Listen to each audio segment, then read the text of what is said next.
Every day of my entire life, I lived like it was day one, week one of buds.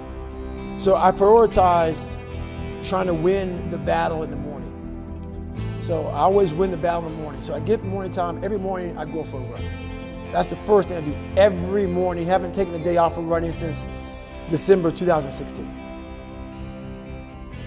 All right, so you're a retired Navy SEAL. You went through the Air Force Special Operations Community. You've deployed to Iraq, broken the world record for pull-ups, run a few ultramarathons. So what do you say when you're introducing yourself to people? Like, how do you introduce yourself to people with all of that? Well, kind of how you said it right there. I'm David Goggins. So what got you interested in the SEAL community in the first place? Like, what caught your eye? Well, I was spraying for cockroaches when I got out of the Air Force. I was spraying for cockroaches. I was about 297 to be exact. And I saw this Discovery Channel show on TV. And I was like, and that Discovery Channel show was just guys going through Hell Week. And I saw these guys freezing, a lot of water. And I was like, you know what? It brought back memories of me going through pararescue training. So at 297 pounds, I decided to try to be a Navy SEAL. And to make a long story short, I had to lose 106 pounds in less than 3 months. And that's where it became challenging for me. So I knew to lose 106 pounds in less than 3 months, you're looking at 3,500 calories is a pound. So I was basically doing a whole bunch of math in my head. So I knew if I were to stop and be stagnant, there was no calories being burned. So I just basically trained all day long. So that's how I went. And before I knew it, I lost the weight. But when you lose 106 pounds in less than 3 months, you're not in the best shape of your life. You got a lot of cardio in, but you're just not in great shape. So my first place in the Navy was buds. So, my first indoctrination to the real Navy was buds. So how did that go, like getting to buds then, not being in the greatest shape and maybe not necessarily healthy? I wasn't in bad shape, but my body was broken. Because when you go from 297 to 191, in that time period, and you're running, you're starting to break yourself. So I broke myself before I even got into Navy SEAL training. My first time going through buds, I got to Hell Week, stress fractures, double pneumonia. I got rolled back day one, week one. Second time going through buds, I actually fractured my patella before I got into Hell Week. Made it through Hell Week with a fractured patella, went 2 weeks after Hell Week, and then, because why? I didn't want to get rolled back to day one, week one. Yeah. But I couldn't keep up with the class, got rolled back to day one, week one, after Hell Week. And then I went through my third time and I graduated that class. We had a guy die in that third Hell Week, class 235. So that's kind of how it happened. So what did that feel like to keep getting rolled back, keep going through Hell Week? Where did you go when you were doing that in your mind? What I started figuring out going through buds was that the harder something is, the more it was challenging my mind. So I had to find different ways to stay in the fight. And in staying in the fight, it got me tougher and tougher and tougher. So I'm actually happy I went through 3 Hell Weeks. I never examined myself. And as a human being, you got to examine yourself. And I guess the best place to examine yourself is Navy SEAL Hell Week. 3 times. So I got to examine myself a few times. So it started there. It started in Hell Week. And it's still going now at 43 years old. Once you graduated, after getting your trident, where did you go after that? I graduated August 2001, August 10th, 2001. And as we all know, less than a month later, September 11 happened, So once that happened, my guys were going to airborne school. We got the word about it. I went to SQT, SEAL qualification training. And after that, I went right to SEAL Team 5.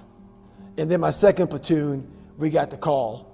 We went to Iraq. I was at SEAL Team 5, Bravo platoon again. Got the second call, went to Iraq. So that's kind of how it went down.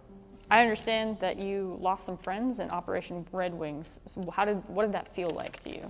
Being that I was in 3 Hell Weeks, I knew a lot of the guys. I knew every guy that died on the operation. Mm-hmm. So the story touched me so much, I wanted to find a way to raise money for their families.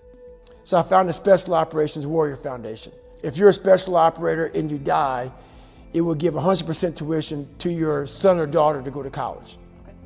Great foundation. So now I gotta find something to do to raise money for it. So I started Googling all these different races. I found the Badwater 135. So it's a 135-mile run through Death Valley in the summertime. Had no idea about ultra running. I'm 250 pounds, I'm a big meathead. So here I am, calling the guy up on Wednesday. He goes, hey, you got to qualify for this race. I go, how do you qualify? He says, you got to run 100 miles in 24 hours or less. I'm like, is that even possible? I haven't run over 20 miles the whole year. Yeah. Going through BUDS, I started realizing that you have to learn to control your mind in these situations. Okay. So at mile 70, when I was in the worst shape of my entire life, I was able to draw on being calm.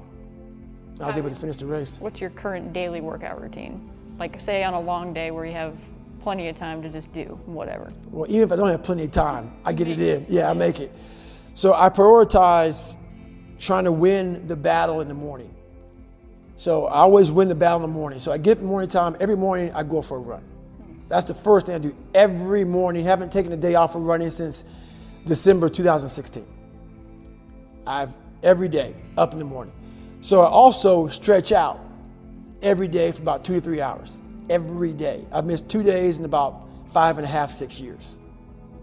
So that's just my routine. And about 4 days a week, I'm in the gym hitting the weights. Because you can't just be a runner. So this is every single day, the monotony of my life. But this is what builds discipline. And not everybody, I'm not telling everybody to do this. But this is my lifestyle. This is how I build self-discipline. What are some of the most valuable things you learned in the Navy, be it about yourself or? You know what? Some of the most valuable things, a lot of people say teamwork and stuff like that. Teamwork is big. But I learned that you have to be a good individual first. You have to triple down on your weaknesses, because a lot of times, like, you always count on your buddy next to you to help you out. Sometimes that buddy's not going to be there. You got to make sure that you are a jack of all trades and a master of all trades. And that's one thing, you got to have your buddy's back, they got to have your back, but you got to work on yourself every single day. And that's one thing that the military has to really, really triple down on. Is something that we're missing nowadays a lot, is that total accountability of every day going back to boot camp in your mind. You may have grabbed, boot camp sucks. SEAL training sucks. All these things suck, and people are so happy to get out of it. But that's what makes you good. Remember how you were when you got out of boot camp? You're kind of all like robotic and locked in, and then it slowly goes away. You get comfortable, you start to sag a little bit, start to walk around. You start to lose that militant discipline. That's the one thing I learned not to do in the military, is the military teaches you these great codes, ethics, morals, values. You got to continue to work on those. Like everything, it's a muscle. You stop going to the gym, you stop running, you get weak. The military teaches you these great values of strength and honor and code and all these other things. But what we do is we don't keep up the discipline of all that stuff, and we lose it. So the one thing I learned is to not lose that thing, that boot camp, SEAL training, whatever you go to, whatever your A school is, whatever it is, keep that discipline up. That's the biggest thing.